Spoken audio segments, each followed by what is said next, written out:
இருந்து கொண்டிருக்கிறது. ஏன் தெரியுமா?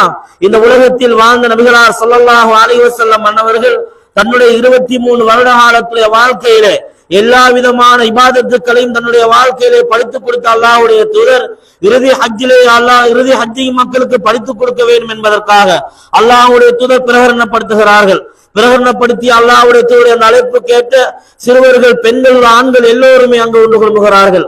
அன்புக்குரியவர்களே, 1 லட்சத்துக்கு மேற்பட்டவர்கள் ஒன்று குழம்பிய அந்த சந்தர்ப்பத்திலே அல்லாஹ்வுடைய தூதர் ஸல்லல்லாஹு அலைஹி வஸல்லம் அன்னவர்கள் ஜபலுர் ரஹ்மா என்று சொல்லக்கூடிய மலையிலே ஏறிக்கொண்டு அல்லாஹ்வுடைய தூதர் அருமை தோழர்களை நோக்கி அல்லாஹ்வுடைய தூதர் சில உபதேசங்களை செய்கிறார்கள். அந்த உபதேசங்கள் 23 வருட காலத்துடைய வாழ்க்கையுடைய சுருக்கத்தையும் அல்லாஹ்வுடைய தூதர் சாது விழிந்து அந்த தோழர்களுக்கு மத்தியிலே உரை நிகழ்த்துகிறார்கள்.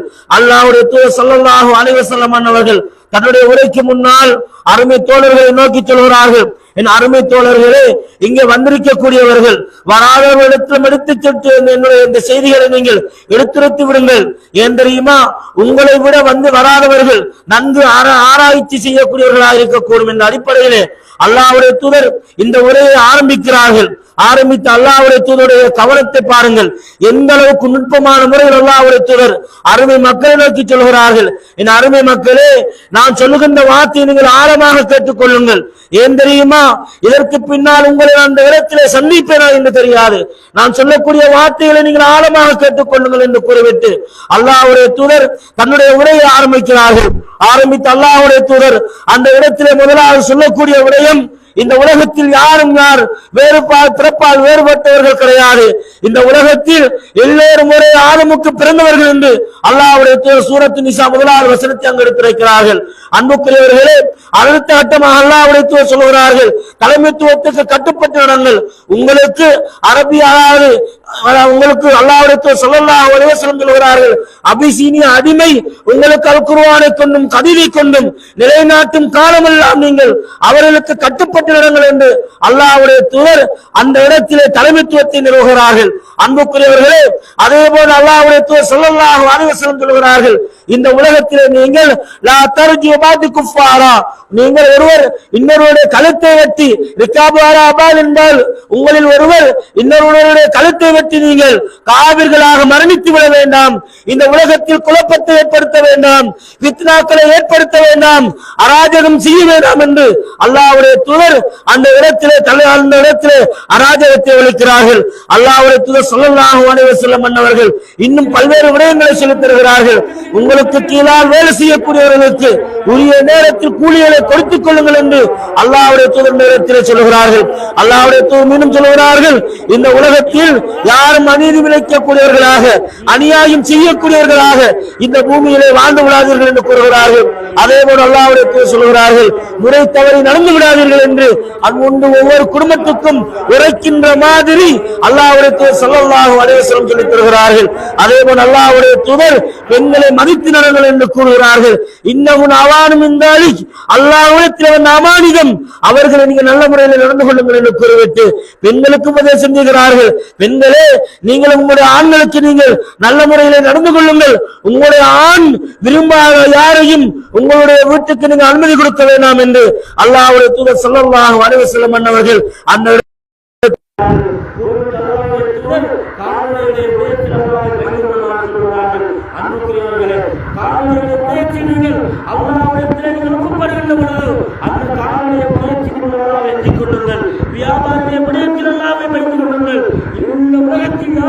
வியாபாரியை வியாபாரத்தை நல்ல முறையிலே அவர்கள் வியாபாரம் செய்யவில்லையோ, உண்மை தன்மையுக்கு வியாபாரம் செய்யவில்லையோ, இவர்களை தவிர நாளை மர்மநாளையில் மர்மநாளையில் பாவிகளாக இருக்கப்படுவார்கள் என்று அல்லாஹ்வுடைய தூதர் வியாபாரத்தை பற்றி எச்சரிக்கை செய்கிறார்கள். ஆனால் இதை விடயத்தில் அல்லாஹ்வை பயந்து கொள்ளுங்கள் என்று சொல்கிறார்கள். ஆனால் இதை விடயத்தில் யார் இந்த உலகத்தில் நல்ல முறையில் பாதுகாத்துக் கொள்கிறார்களோ, அவர்களை யார் பராமரித்துக் கொள்கிறார்களோ, நாளை மர்மநாளையில் அவர்கள் தான் இப்படி இருப்போம் என்று கூறிவிட்டு அல்லாஹ்வுடைய தூதர் ஸல்லல்லாஹு அலைஹி வஸல்லம் அவர்கள் இன்னும் பல விடயங்களை கூறிவிட்டு சொல்கிறார்கள். அருமை தோழர்களே, தோழர்களை நோக்கி கேட்கிறார்கள், அருமை தோழர்களே, இதோ இருக்கிறக்கூடிய இந்த இடம் எந்த அளவுக்கு புனிதமானது தெரியுமா என்று கேட்கிறார்கள். அருமை தோழர்கள் எல்லாம் நினைக்கிறார்கள், அல்லாஹ்வுடைய தூதர் வேறொரு புதிய ஒரு பேர் சொல்ல போகிறார்கள் என்று சொல்லிக்கொண்டு அல்லாஹ் ரசூல் வருவார்கள் என்று சொல்லி வருகிறார்கள். அன்புக்குரியவர்களே, இப்படி அல்லாஹ்வுடைய தூதர் கேட்கிறார்கள், இந்த மாதம் எவ்வளவு புனிதமானது என்று கேட்கிறார்கள், இந்த இடம் எவ்வளவு புனிதமானது என்று கேட்கிறார்கள். போன்று ஒரு மனிதனுடைய மானம் புனிதமானது என்று சொல்கிறார்கள், ஒரு மனிதனுடைய கௌரவம் புனிதமானது என்று சொல்கிறார்கள், ஒரு மனிதனுடைய அந்தஸ்து புனிதமானது என்று சொல்கிறார்கள் அல்லாஹ்வுடைய தூதர். அன்புக்குரியவர்களே, ஏன் சுருக்கமாக சொல்கிறேன் என்று சொன்னால், உண்மையில் விரிவாக பார்க்க வேண்டிய விடயம் எம்முடைய வாழ்க்கையிலே இது எல்லாம் விட்டு தூரமாகிக் கொண்டு சினிமா கதைகளும் நாடக கதைகளும் எம்முடைய சகோதரர்கள் குடும்பத்துக்கு நாங்கள் போட்டு வருவோமே தவிர அல்லாஹ்வுடைய தூதருடைய பொன்மொழிகளை நாங்கள் ஒரு கணம் சிந்திக்கிறோமா, படித்துக் கொடுக்கிறோமா என்றால் நிச்சயமாக கிடையாது. அன்புக்குரிய உறவுகளே, அல்லாஹ்வுடைய தூதர் ஸல்லல்லாஹு அலைஹி வஸல்லம் சொல்கிறார்கள், உங்களுக்கு நான் 2 விடயத்தை விட்டு செல்கிறேன், அந்த 2 விடயத்தையும் நீங்கள் பின்பற்றும் காலமெல்லாம் ஒரு காலமும் வழி தவறிவிட மாட்டீர்கள். ஒன்று அல்லாஹ்வுடைய குர்ஆன், அடுத்தது என்னுடைய சுன்னா. இந்த 2ஐயும் நீங்கள் பின்பற்றும் காலமெல்லாம் ஒரு போதும் வழி தவறிவிட மாட்டீர்கள் என்று கூறிவிட்டு அல்லாஹ்வுடைய தூதர் ஸல்லல்லாஹு அலைஹி வஸல்லம் சொல்கிறார்கள், நீங்க சொர்க்கம் செல்வதற்குரிய வழி உங்களுக்கு சொல்லித் தரட்டுமா என்று கேட்கிறார்கள். கூறிவிட்டு அல்லாஹ்வுடைய தூதர் சொல்கிறார்கள், நீங்கள் அல்லாஹ்வை 5 நேரம் தொழுது கொள்ளுங்கள், உங்களுக்கு பணிக்கப்பட்ட தொழுகைகளை நீங்கள் 5 நேரம் தொழுது கொள்ளுங்கள். அதே போன்று நீங்கள் அல்லாஹ்வை நல்ல முறையில் நீங்கள் அல்லாஹ் உங்களுக்கு வழங்கிய அந்த பொருளாதாரத்தை நீங்கள் கொண்டு அல்லாஹ்வுடைய பாதை செலவழித்துக் கொள்ளுங்கள். அல்லாஹ் உங்களுக்கு வழங்கிய அந்த பொருளாதாரத்தை கொண்டு ஹஜ் செய்து கொள்ளுங்கள். நீங்க இந்த உலகத்தில் வாழுகின்ற பொழுது உங்களுக்கு கடமையாக்கப்பட்ட அந்த நோன்பை நீங்கள் நோற்றுக் கொள்ளுங்கள் என்று கூறிவிட்டு அல்லாஹ்வுடைய தூதர் சொல்கிறார்கள், இப்படி யாரெல்லாம் பின்பற்றுகிறார்களோ அவர்கள் தத்குலு ரப்பக்கும், அல்லாஹ்வுடைய சொர்க்கத்தில் நுழைந்து கொள்வார்கள் என்று அல்லாஹ்வுடைய தூதர் ஸல்லல்லாஹு அலைஹி வஸல்லம் கூறிவிட்டு இறுதியாக ஒரு விடயத்தை கேட்கிறார்கள். அன்புக்குரியவர்களே, உண்மையிலே இந்த விடயத்தை மட்டும்தான் பேச வேண்டும் என்ற போதிலும் எங்களுக்கு நாங்கள் ஒரு பதக்கிர் ஃபைன் நதிக்கிறா தன்ஃபை மூமினின், மூமின்களுக்கு ஞாபகப்படுத்துங்கள், நிச்சயமாக பிரயோஜனமாக இருக்கும் என்ற அடிப்படையிலே ஒரு சில விடயங்களை தொட்டு வந்தேன். இறுதியாக அல்லாஹ்வுடைய தூதர் கேட்கிறார்கள், அன்புக்குரிய உறவுகளே, நாளை மறும நாளையில் அல்லாஹ் ரப்பல் ஆலமீன் இந்த உலகத்தில் நான் உங்களோடு வாழ்ந்த காலப்பகுதியில், உங்களோடு நான் வாழ்ந்து கொண்டிருந்த இந்த காலப்பகுதியில் அல்லாஹ் தஆலா மறுமையில் என்னை உங்களோடு எழுப்புவான், என்னை உங்களோடு எழுப்பி கேட்பான், இந்த உலகத்தில் உங்களுடைய என்னை பற்றி உங்களிடத்திலே கேட்கின்ற பொழுது உங்களுடைய பதில் எவ்வாறு இருக்கும் என்று அல்லாஹ்வுடைய தூதர் கேட்கிறார்கள் ஸல்லல்லாஹு அலைஹி வஸல்லம் அவர்கள். அன்புக்குரிய சகோதரர்களே, அன்புக்குரிய சகோதரிகளே, உண்மையிலே மத்தியில் கேட்டு பார்க்க வேண்டும். இந்த கேள்வி என்ன கேள்வி தெரியுமா? அல்லாஹ்வுடைய தூதர் சொன்னார்கள், மீண்டும் ஞாபகப்படுத்திக் கொள்கிறேன், நான் உங்களோடு வாழ்ந்தேன் அல்லவா, வாழ்ந்த காலப்பகுதியில் இதை பற்றி அல்லாஹ் மர்ம நாளையில் விசாரிப்பான், விசாரிக்கின்ற பொழுது உங்களுடைய பதில் என்னவாக இருக்கும் என்று அல்லாஹ்வுடைய தூதர் ஸல்லல்லாஹு அலைஹி வஸல்லம் அருமை தோழர்களை நோக்கி கேட்கிறார்கள். அருமை தோழர்கள் எல்லாம் அழகா அல்லாஹ்விடத்திலே சொல்கிறார்கள், யா ரசூலல்லாஹ், இந்த உலகத்திலே வாழ்கின்ற பொழுது நீங்கள் அல்லாஹ்வுடைய மார்க்கத்தை நீங்கள் சரியான முறைக்கு எங்களுக்கு எடுத்துரைத்தீர்கள், நல்ல ஒரு மார்க்கத்தை எங்களுக்கு வழிநடத்தீர்கள் என் அன்பு தோழர்கள் எல்லாம் சொன்ன பொழுது அல்லாஹ்வுடைய தூதர் ஸல்லல்லாஹு அலைஹி வஸல்லம் அவர்கள் தன்னுடைய ஆள்காட்டி விரலை அல்லாஹ்வின் பக்கம் உயர்த்திக் கொண்டு, யா அல்லாஹ், நீனே இதை சாட்சியாக இருந்து கொள், நீனே சாட்சியாளனாக இருந்து கொள் என்று 3 விடுத்தம் சொல்கிறார்கள். அல்லாஹ் ரப்பல் ஆலமீன் சூரத்துல் மாயிதா 3வது வசனத்தை இறக்குகிறான், அல்யௌம அக்மல்து லக்கும் தீனக்கும் வ அத்மம்து அலைக்கும் நிஅமதி வ ரலீது லக்கும் இஸ்லாம தீனா.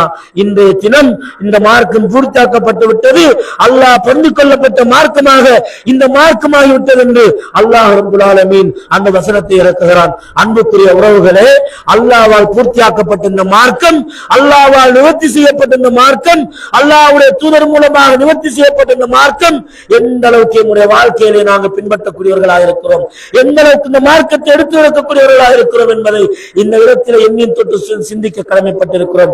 ஏனென்று சொன்னால் இன்றைய நம்முடைய சமூகத்தை பார்க்கின்ற பொழுது உண்மையிலே சினிமாக்களை பார்த்து பார்த்து முடிவெட்டுவதிலிருந்து ஆறை உடுத்துகின்ற வரைக்கும் பெண் மக்களும் அப்படித்தான் இருக்கிறார்கள், ஆண்களும் அப்படித்தான் இருந்து கொண்டிருக்கிறார்கள். நடிகரை பின்பற்றக்கூடியவர்கள், கிரிக்கெட் வீரர்களை பின்பற்றக்கூடியவர்கள், இன்னொரு சினிமா துறையை பின்பற்றக்கூடியவர்கள், அல்லாஹ்வுடைய தூதரை ஒரு தரம் பின்பற்றுகிறோமா?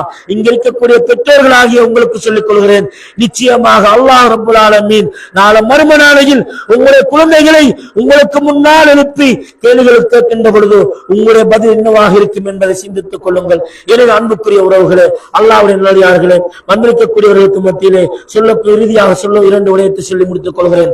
அல்லாஹ்வுடைய தூதருடைய ஒரு வழிமுறை என்னவென்றால், அல்லாஹ்வுடைய தூதர் ஒரு வழியால் வருகின்ற பொழுது செல்லுகின்ற பொழுது மறு வழியால் செல்வார்கள். அதே போல் வந்திருக்கக்கூடியவர்கள் ஒரு வழியால் வந்திருப்பீர்கள், நீங்கள் செல்லுகின்ற பொழுது மறுவழியால் செல்லுமாறு கேட்டுக்கொண்டவனாக அன்புக்குரியவர்களே. அதே போன்று 2வது விடயம், இங்கே வந்திருக்கக்கூடியவர்கள் அவசரப்பட்டு செல்லாமல், அதாவது மனம் உருகி எம்முடைய தோழர்களுக்காக வேண்டி ஈமானை பாதுகாக்கும் என்ற நோக்கத்தோடு இன்னும் எத்தனையோ தோழர்கள் சகிதாகி கொண்டிருக்கிறார்கள்.